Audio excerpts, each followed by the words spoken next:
Livre de la Genèse, chapitre 44. Joseph donna cet ordre à l'intendant de sa maison. Remplis de vivres les sacs de ces gens, autant qu'ils en pourront porter, et mets l'argent de chacun à l'entrée de son sac.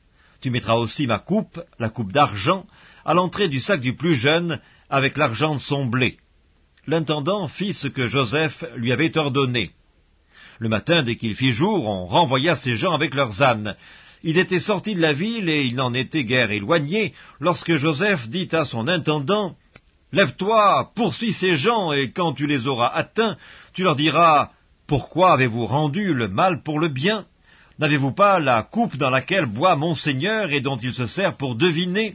Vous avez mal fait d'agir ainsi. » L'intendant les atteignit et leur dit ces mêmes paroles.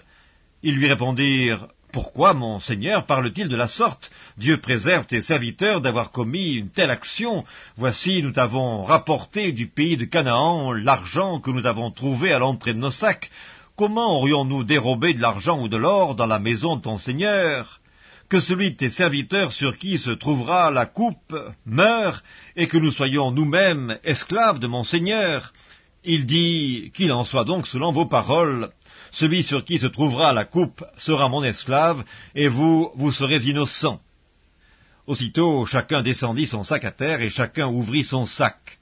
L'intendant les fouilla, commençant par le plus âgé, et finissant par le plus jeune, et la coupe fut trouvée dans le sac de Benjamin. Ils déchirèrent leurs vêtements, chacun rechargea son âne, ils retournèrent à la ville. Judas et ses frères arrivèrent à la maison de Joseph, où il était encore, ils se prosternèrent en terre devant lui. Joseph leur dit, « Quelle action avez-vous faite? Ne savez-vous pas qu'un homme comme moi a le pouvoir de deviner ?» Judas répondit, « Que dirons-nous à mon Seigneur? Comment parlerons-nous? Comment nous justifierons-nous? Dieu a trouvé l'iniquité de tes serviteurs. Nous voici esclaves de mon Seigneur, nous et celui sur qui s'est trouvée la coupe. » Et Joseph dit, « Dieu me garde de faire cela. L'homme sur qui la coupe a été trouvée sera mon esclave, mais vous remontez en paix vers votre père. » Alors Judas s'approcha de Joseph et lui dit, « De grâce, mon Seigneur, que ton serviteur puisse faire entendre une parole à mon Seigneur, et que sa colère ne s'enflamme point contre ton serviteur, car tu es comme Pharaon. Mon Seigneur a interrogé ses serviteurs en disant, « Avez-vous un père ou un frère ?» Et nous avons répondu, « Nous avons un vieux père et un jeune frère, enfant de sa vieillesse. Cet enfant avait un frère qui est mort et qui était de la même mère. Il reste seul et son père l'aime.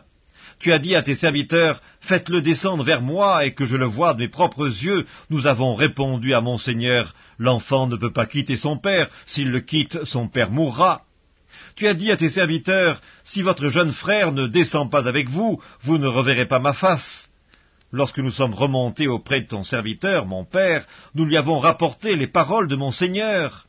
Notre père a dit, « Retournez, achetez-nous un peu de vivres. » Nous avons répondu, « Nous ne pouvons pas descendre, mais si notre jeune frère est avec nous, nous descendrons, car nous ne pouvons pas voir la face de cet homme, à moins que notre jeune frère ne soit avec nous. » Ton serviteur, notre père, nous a dit, « Vous savez que ma femme m'a enfanté 2 fils.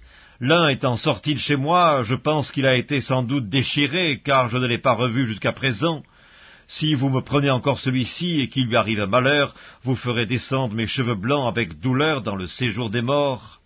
Maintenant, si je retourne auprès de ton serviteur, mon père, sans avoir avec nous l'enfant à l'âme duquel son âme est attachée, il mourra en voyant que l'enfant n'y est pas. Et tes serviteurs feront descendre avec douleur dans le séjour des morts les cheveux blancs de ton serviteur notre père. Car ton serviteur a répondu pour l'enfant en disant à mon père, « Si je ne le ramène pas auprès de toi, je serai pour toujours coupable envers mon père. Permets donc, je te prie, à ton serviteur de rester à la place de l'enfant comme esclave de mon Seigneur, et que l'enfant remonte avec ses frères. Comment pourrais-je remonter vers mon père si l'enfant n'est pas avec moi? Ah, que je ne vois point l'affliction de mon père !»